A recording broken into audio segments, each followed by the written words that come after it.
and welcome to my channel, Fred Makes Things. Today we are doing a Sewers Club alternative project review, bonus pattern review. I think it's an alternative project. They call it alternate instructions. So yeah, that's what we're working on today.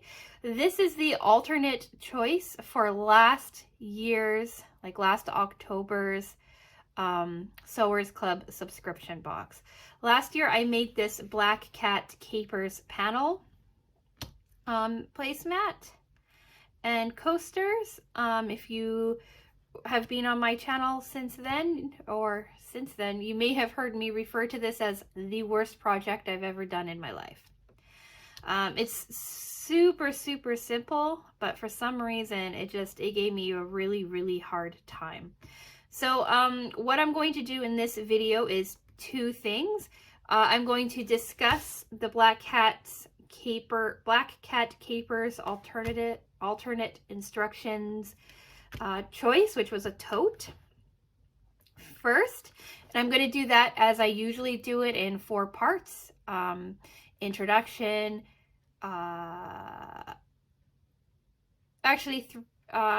introduction, putting it together, pros, cons, and user error, and then my final thoughts. And then I'm going to quickly talk about this Black Cat Capers original project, because I tried to vindicate myself this year, and I remade the project. So if you're here just to see that, refer to the timestamps in the description box. Everything will be listed in the description box. This is going to be really quick. It's just going to be a really quick discussion about it, and showing you what it looks like now. And yeah, so let's just get into it with part 1, or the first section. I don't know what you want to call it. Talking about the alternative project. So last year there were 2 choices, right? There was placemats and a tote. And I did the placemats. I chose the placemats because I thought it was going to be quick and easy. I had my in-laws visiting, so I thought, oh well, with them here and this being a really quick project, it all made sense. Plus I like to do like the intended project first, and then come back to the alternative project or bonus projects or anything like that second. So they gave you everything that you needed to complete one project. They gave you like a backing material and a binding color as well, and then they let you put it all together. With the alternative project this year, I didn't have any of those items because I used them all up, right, last year. So Sewers Club was having a sale on fabric. I think they still might, on these panels. So I picked them up at 40% off, and I bought myself 4 panels. 2 panels for the tote and 2 panels for the placemats. And then with those panels, I also got, right, the 4 coasters to go along with it. So I have everything I needed. Now, the original binding was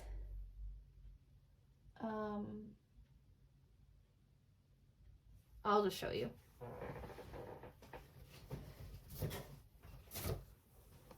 All right, so this is the original project. So the original binding was this like soft orange kind of color, right? And then the pattern that I got were these dancing pumpkins, or something that they called them.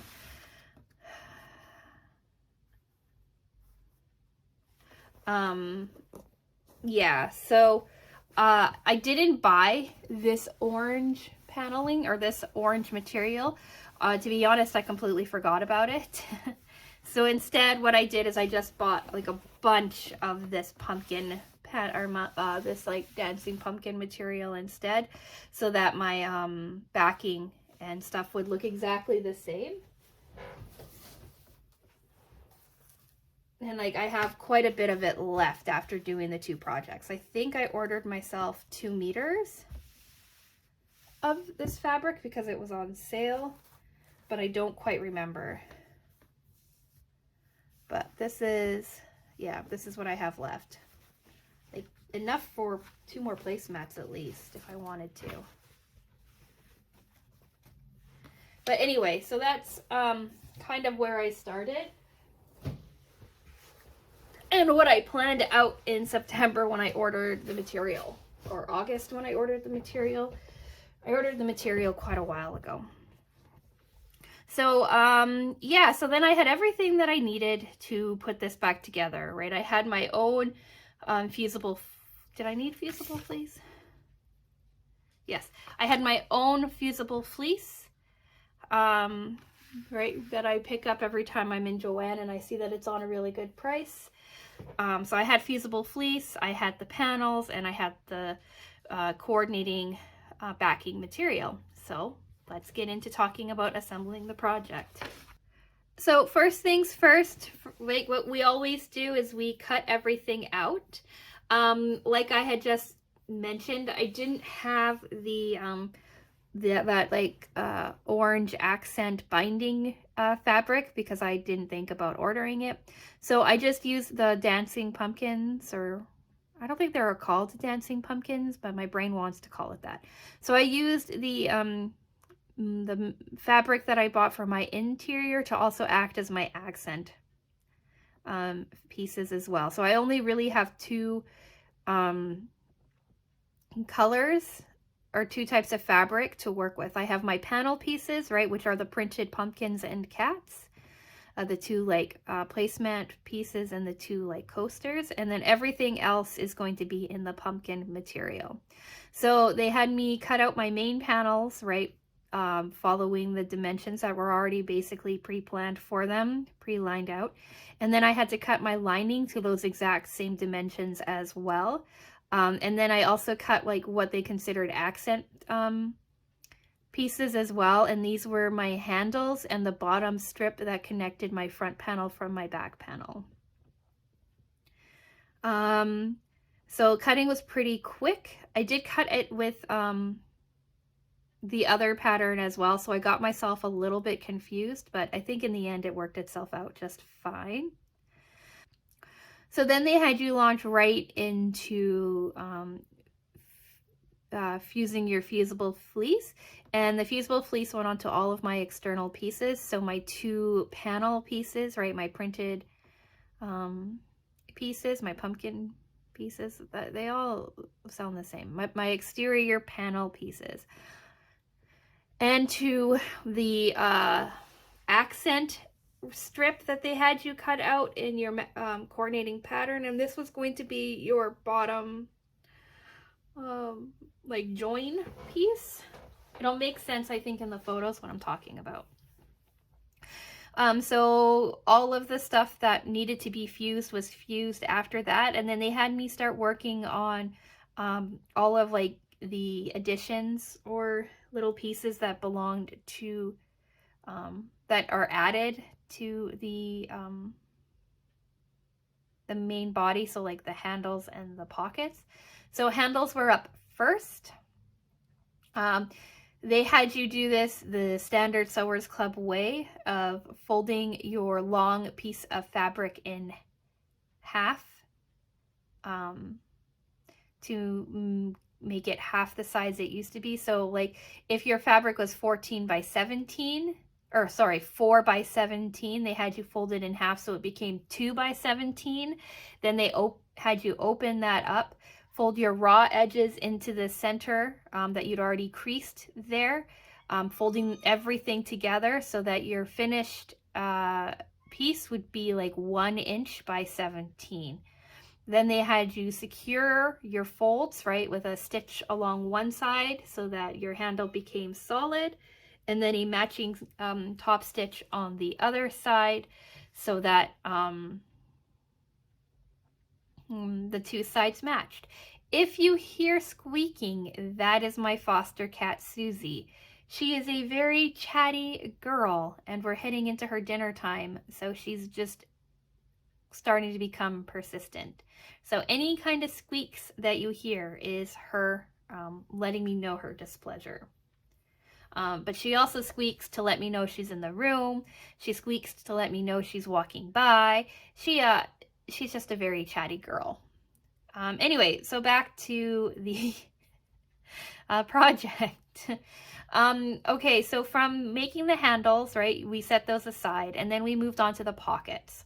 With the pockets, again, it was a pretty standard way of doing Sewers Club things, especially for pockets, and that was putting my two right sides facing so that I was stitching on the wrong side, stitching all the way around, leaving a gap in the bottom of the pocket so that I could flip it right side out. Before I flipped it, I did clip all of the corners at a diagonal so that there was less bulk. So when I flipped it back over, my corners sat nice and clean. So then I made sure that all my corners were nice and clean. Everything was like all squared up, and then I ironed it to make sure it was nice and flat and ready to go for the next steps.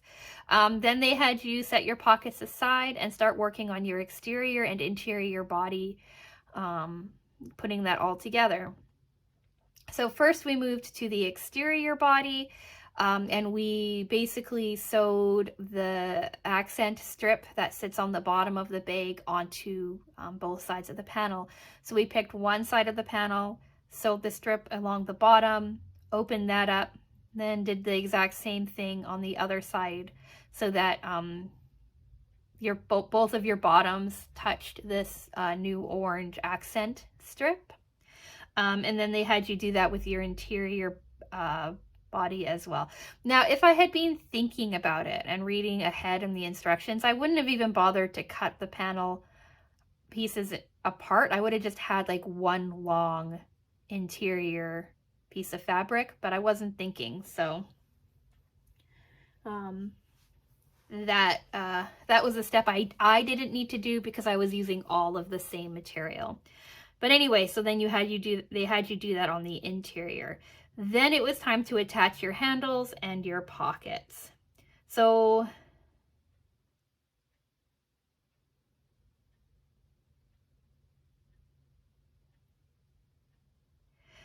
for the exterior body, they had you mark the middle of your bag, right? Like the middle of the top. And then they had you set the handles 2.5 inches out from your middle section so that your handles sat 5 inches apart from each other. And they had you baste that in place. They did it on both sides. Then they had you turn to your pocket, again, marking the middle, measuring down 2 inches from your middle section, leaving the top open. They had you sew around all 3 sides, again securing your pocket in place. They had you do it to both your top and your bottom of your lining fabric, or so that you had pockets placed in exactly the same spot on both sides of your bag. And then they had you do like the square box kind of version of creating like a flat bottom. For that, they had you mark, actually before they had you do the bottom, they had you sew the bags, the exterior and the interior bags together on the sides, right, left side, right side, so that you have like a shell for your exterior and a shell for your interior. And then they had you do your bottom flattening or what have you. So they had you do 1.5 inch square on all 4 corners of your exterior body and your lining at the seams. And then they had you draw a line, right, from your 1.5 inches to your other side of your 1.5 inches, right, a diagonal. And that's what you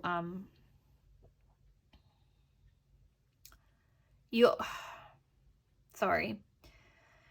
I'm just going to read it for you because it makes more sense. It says, mark a 1.5-inch square on each of the 4 corners of the exterior body and lining on the back and front, starting at the seams, with the seams open. So then you open up all your seams. Basically, this just means having your seams touch. Press down the corners until the marked squares form a triangle, as pictured. Sew along the marked line and trim 1.25 inches out from the seam to remove excess. And then all this does really is like makes for like a nice flat bottom of your bag.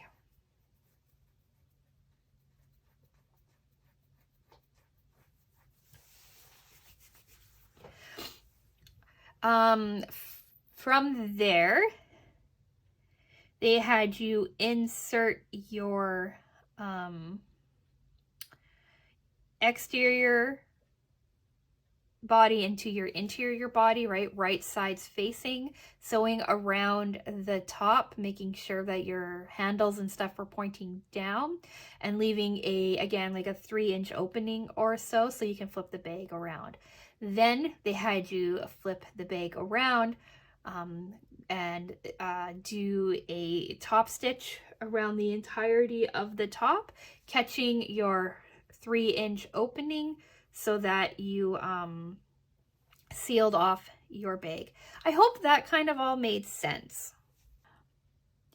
Yeah, because in my mind it does, and then sometimes when I'm done talking, I start to wonder if it did make sense, and then when I look back as I'm editing, sometimes it does and sometimes it doesn't. So let's hope that today it was a day that made sense. So now I'm sure you want to see what the bag looks like. I don't have enough space on my little filming area for you to see it in its entirety, but here we go. It's covered in cat hair because it was on the floor. So here's the panel on one side, the panel on the other side, right? It looks exactly the same. Here's your bottom accent piece, right? That is completely flat, right? That's where your corners come in. Here's your corner, so you can kind of see how it sits. All right, your sides look pretty good. Here are the handles. So this should have been like that other colored orange fabric, but I think it looks pretty cool with these handles too. Like it all still matches. Forgot to trim that. Here's your interior. It's a nice roomy bag, right? Here are your 2 pockets, pocket 1, pocket 2, right? And then the pumpkin on the interior. Right, and then here's your bottom panel. Do you see what I mean when I say you probably could have gotten away if you use the same fabric? I'm just like doing the math and making this so that it doesn't need to like have to be cut at all in the first place. Yeah. So yeah, there's that for you. So then we will move on to pros, cons, and user error. So if the angle changed, I am sorry. I got a phone call on my phone that I needed to take. And so, yeah, there's been a bit of a pause. Anyway, so pro. I really like this bag. I really like the size of it. I really like the shape of it. I really liked how well it came together, and I'm really tempted to see if there's any other kinds of placemat panels or other panels about this size that I could use to make other totes like this. For the last couple of weeks since I made it, I've actually had it sitting upstairs outside of my quarantine cat room, and I keep all of like my quarantine clothes in here.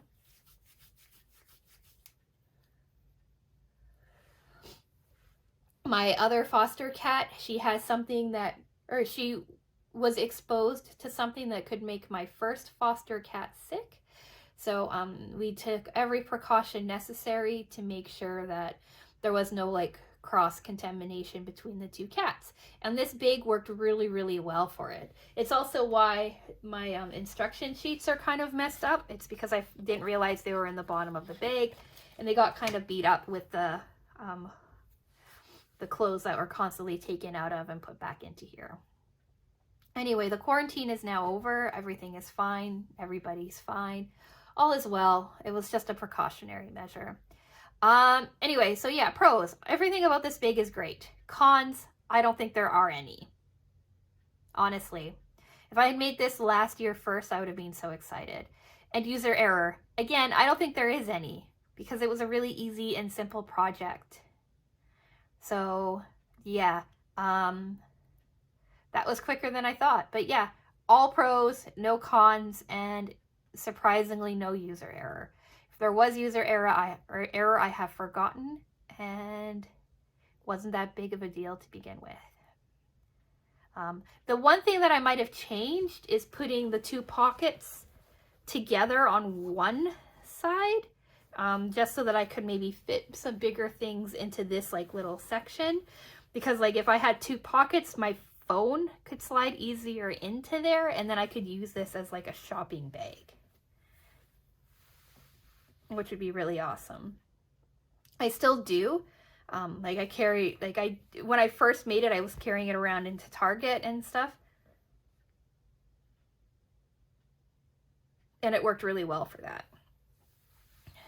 But yeah, so love this bag. Big fan of it. Really happy I have it.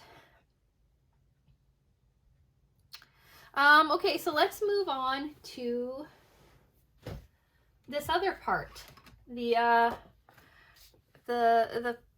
placemats.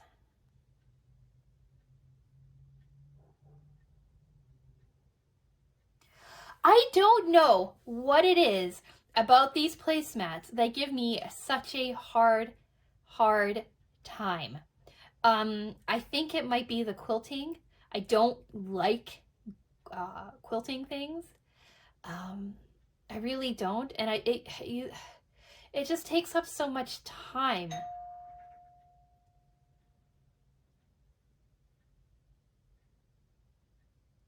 Yeah, so quilting took forever, but that was like the biggest part of this. The little coasters came out well, came out quick. And yeah, and then the binding gave me a hell of a time as well. So I don't know, I think I redeemed myself because it wasn't as bad of a mess as last time, but it was still a mess. So here are the coasters because they came out nice, so you get to see them first. I still apparently cannot cut or sew a straight line to save my soul, but here they are. Here are the backs. They match the other coasters that I have. What I did is the panels came with 4 different coasters. And so the 2 coasters that I used in the bag are the 2 from last year's project, if that makes sense. So I have 4 coasters that match but aren't the same, which is cool.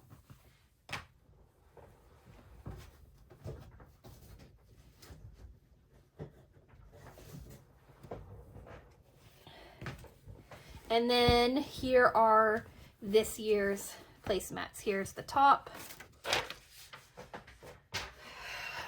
Here's the top. Here's the back. I did just a regular square diamondy stitch, whatever you want to call it, to match what I did last year. Here's the binding. The binding, again, gave me such a hard time. I don't understand what I'm doing wrong with it. I think I might be pulling it too tight or something on the top. But here's the binding. Here's the front. So it doesn't look too shabby. Here's the second one.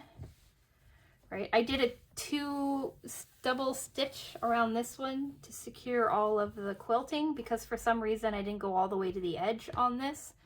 So I did 1 to secure the quilting and to secure the back of the binding as well. Here's the back.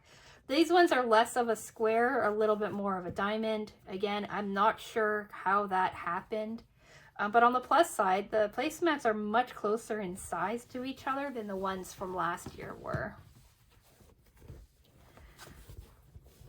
So if we line them up,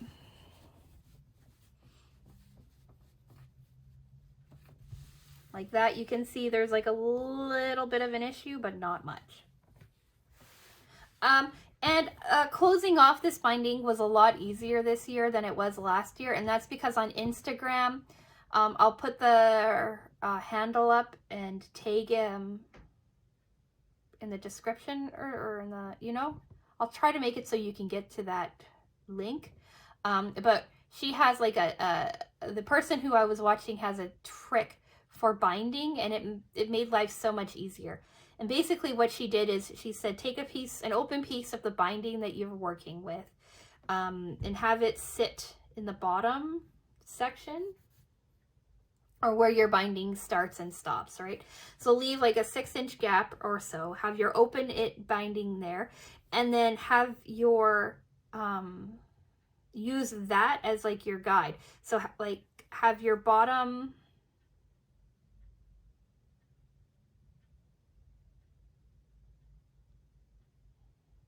have the start of your tail start on one side of your binding, and then have the end of your tail start on the other side, and cut them there, and then sew a angle between those two. She does a much better way of explaining it, so I'll link her video down below, or somewhere. I'll link her video somewhere for you to find it. It was great, and it helped me so much. And instead of trying to butcher her explanation, I'm just going to send you there.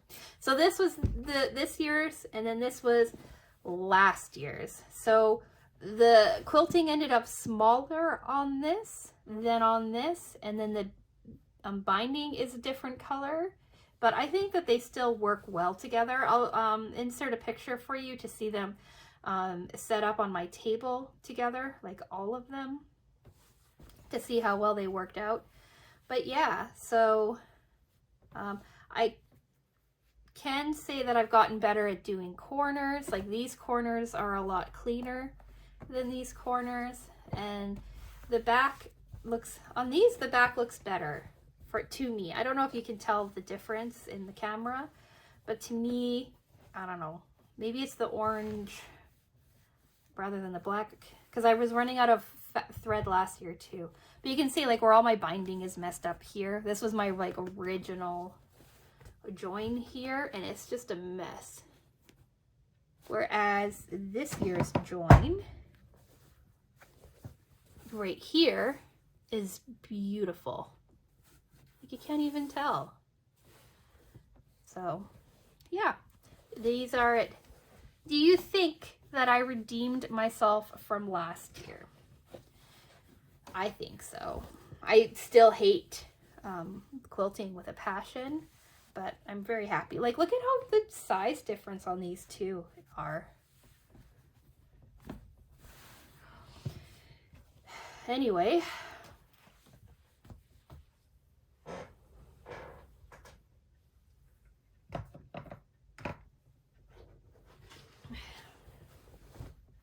actually, quickly before I leave, I will quickly tell you how to make this project.